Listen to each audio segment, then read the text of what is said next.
Tokyo, Japan. March 7, 1967.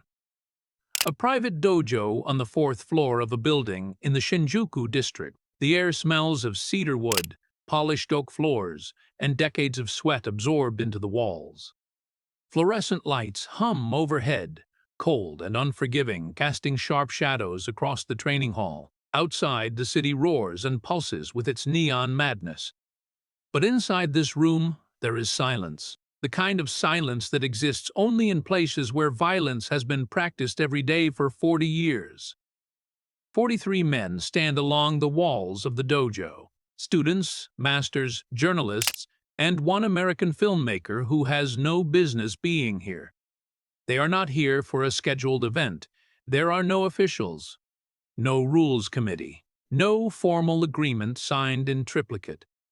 They are here because 3 days ago, one man said something that could not be unsaid. And now that man stands in the center of the floor with his arms crossed, his jaw set, his black belt wrapped 4 times around his waist, a man who has broken every board, every brick, every rule of what a human body should be able to withstand. And across from him, barely noticeable in the doorway, stands Bruce Lee, 5 feet 7 inches tall, 138 pounds.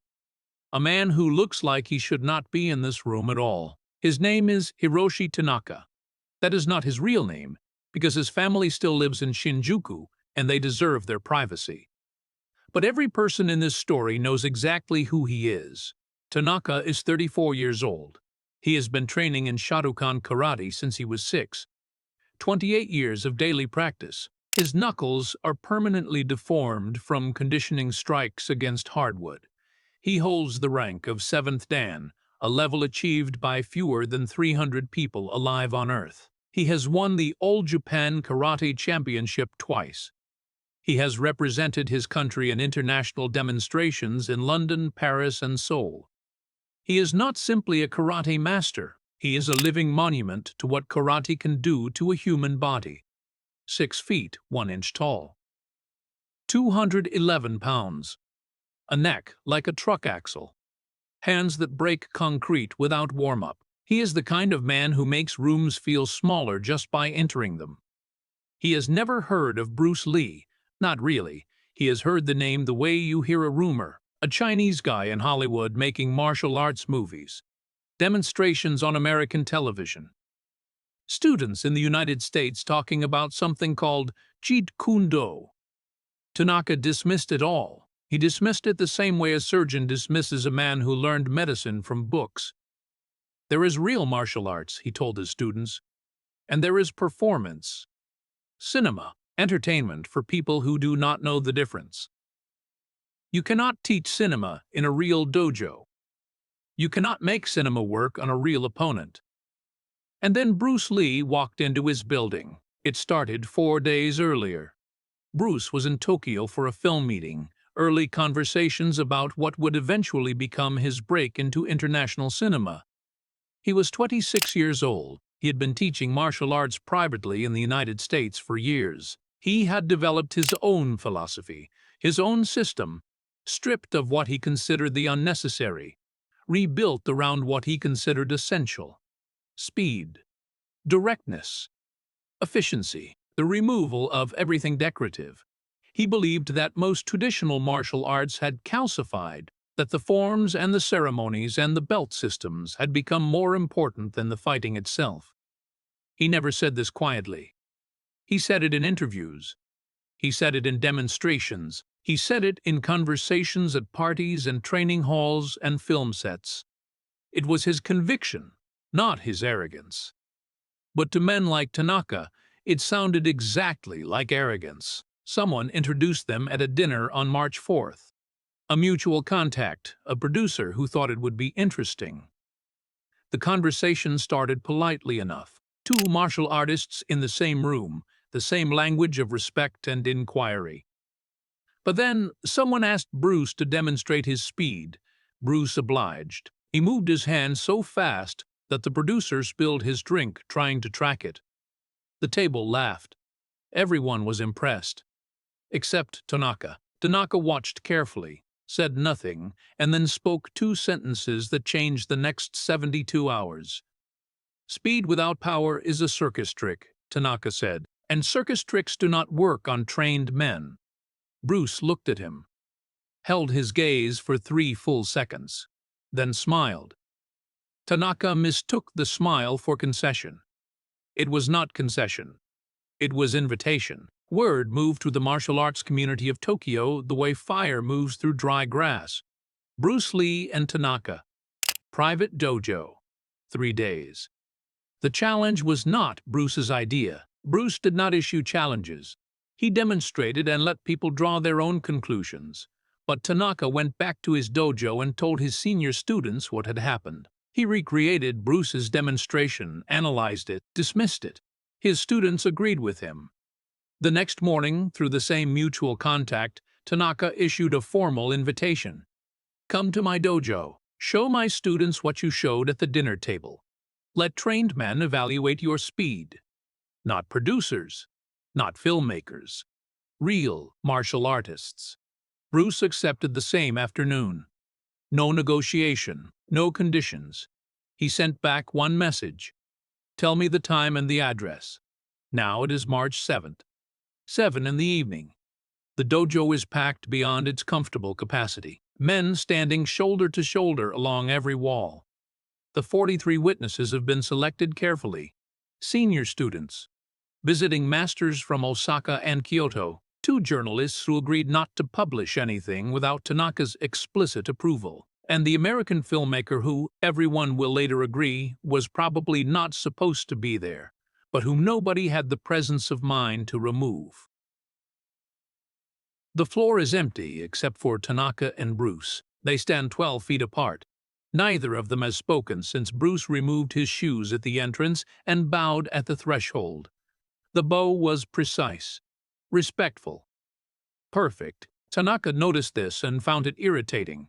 He did not want to find anything admirable in this man. Tanaka addresses the room. He speaks in Japanese. His students translate quietly for Bruce, though Bruce's Japanese is better than anyone expects. Tanaka says that this is a demonstration, not a fight. He makes clear that Bruce Lee is a guest in his dojo and will be treated with the courtesy his rank demands. Then he pauses, looks directly at Bruce. And his rank, Tanaka continues, is unclear. He has no recognized Dan grading, no championship record. He teaches a system he invented himself, so we will see today what that system produces. He turns to his students. We will see if the speed that impressed people at a dinner table impresses men who have trained for 20 years. The students do not laugh. They know better. But the energy in the room shifts. The intent is clear. This is not evaluation. This is examination. The kind of examination designed to reach one conclusion. Bruce does not respond to any of this. He is standing with his hands at his sides, his weight distributed, his breathing even. His face is empty of everything except attention. Total, absolute, undivided attention. And this stillness begins to make people in the room uncomfortable. Because they are martial artists. They know what readiness looks like, and what they are seeing in Bruce Lee does not look like a man preparing for a demonstration. It looks like a man who has already decided how this ends. Tanaka proposes a test. He will stand with his guard up, in his formal fighting stance, and Bruce will attempt to strike him. Not a full strike. A touch strike, the way speed is tested in training. The hand must make contact with the target before the defender can block. It sounds simple. It is not simple. Tanaka has reflexes developed over 28 years. His block response time has been measured by his students at less than 1/10 of a second. No one in his dojo has ever landed a touch strike on him cleanly in nearly 4 years. Bruce nods. He moves to within 6 feet of Tanaka. Tanaka assumes his stance, left foot forward, guard raised, chin down, eyes tracking. His form is immaculate. It is the form of a man who could dismantle a lesser martial artist in under 3 seconds. He has done exactly that, many times. Bruce stands in something that barely resembles a stance. His feet are shoulder-width apart. His hands are loose, almost casual, hanging slightly in front of his hips. He looks like he is waiting for a bus. Tanaka's senior student, standing 3 feet away, later says that he almost laughed. Almost, because then he looked at Bruce's eyes, and he stopped wanting to laugh completely. Nothing happens for 4 seconds. The room is so silent that the fluorescent light hum is audible. Tanaka is watching Bruce's hands, his shoulders, his hips, all the places where movement telegraphs itself before a strike happens. He is reading the story that a body tells before it acts. He is very good at reading this story. He has read it thousands of times. Bruce is not telling a story. Bruce is a blank page. 5 seconds. 6. Someone in the back of the room shifts their weight, and the floor creaks, and half the room flinches. Tanaka does not flinch. He is a statue of readiness. 7 seconds. Bruce still has not moved. Some witnesses later say they wondered if Bruce was going to move at all. If perhaps he had decided not to. If perhaps he was going to stand there until someone ended this quietly and everyone went home and the whole thing was forgotten. This is the moment where it seems like Bruce Lee might simply choose not to do this, where the gap between what he has been rumored to be and what he might actually be hangs in the air like a question with no answer. Then Bruce moves. No one sees it. Not one of the 43 people in the room sees the moment of movement begin. They see Bruce standing still. Then they hear a sound. A short, dry snap, like a single knuckle cracking. Then they see Bruce standing still again. His hand is back at his side. His expression has not changed. The entire event, the decision, the movement, the strike, the return, occupies a space and time so small that the human eye cannot locate it. Tanaka's head turns. 2 inches to the left. His guard is still up, still perfect. But his eyes have changed. His right hand rises slowly, almost involuntarily, and touches the side of his jaw where the contact was made. Not hard contact, not a damaging strike. A touch, precisely where Bruce intended, precisely when Bruce intended, in a window that should not have existed because Tanaka's guard should have closed it before any human hand could reach it. Tanaka lowers his hand. He does not speak for 7 seconds. 7 seconds is a very long time in a room this quiet. He struck me, Tanaka says finally in Japanese. His voice is flat. He is reporting a fact the way a scientist reports an unexpected result. He struck me before I moved. His students look at each other. No one has words. Because this should not be possible. Tanaka's block response is 1/10 of a second. Bruce's hand traveled at least 3 feet. The physics should not work, and yet the evidence is Tanaka's own testimony, delivered in the voice of a man who has no reason to lie, and every reason in the world to say it did not happen. The room erupts. Not in cheering, in argument. Did you see it? Did anyone see it? Was it real? Did he pull the strike or did he make contact? Tanaka quiets the room with one raised hand. He strikes me. Tanaka repeats. I did not see it. I did not block it. I felt it. He pauses. Again. He looks at Bruce. Then the karate master does something that no one present has ever seen him do for any person in any dojo in any country. He bows. Not the shallow bow of courtesy. A deep bow, the bow of genuine acknowledgement. From a man who has spent 28 years deciding who deserves his respect. Bruce returns the bow with equal depth. They stand close then, and Bruce speaks quietly. Not for the room. Not for the witnesses, only for Tanaka. I did not come here to prove your style is wrong, Bruce says. I came to show you what is possible when you remove everything unnecessary. Your karate is magnificent. It is built to do one thing magnificently. My question is always the same question. What is the simplest path between this moment and the result?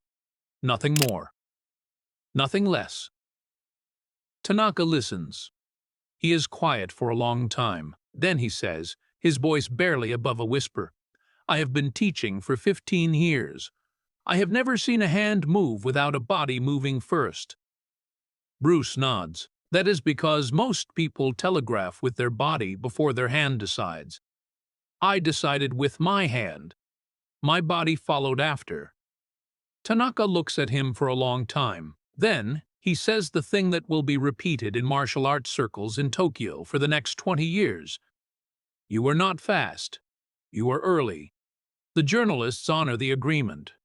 Nothing is published. Tanaka never speaks about it publicly. His senior students speak about it privately, at seminars, in training halls, in late-night conversations with people they trust. The story moves through the underground currents of the martial arts world, the way important stories always move.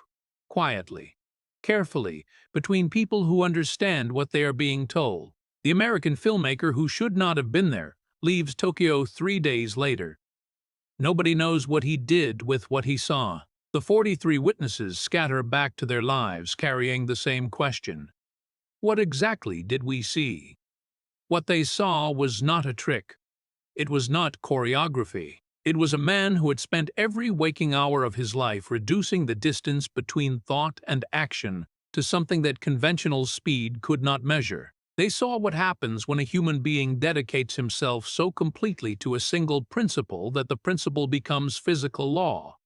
They saw Bruce Lee, 26 years old, 138 pounds, in a borrowed city, in someone else's dojo with no title and no belt and no record, doing the impossible in front of 43 men who would spend the rest of their lives trying to describe it to people who would never quite believe them. Tanaka continued teaching karate for 30 years after that evening.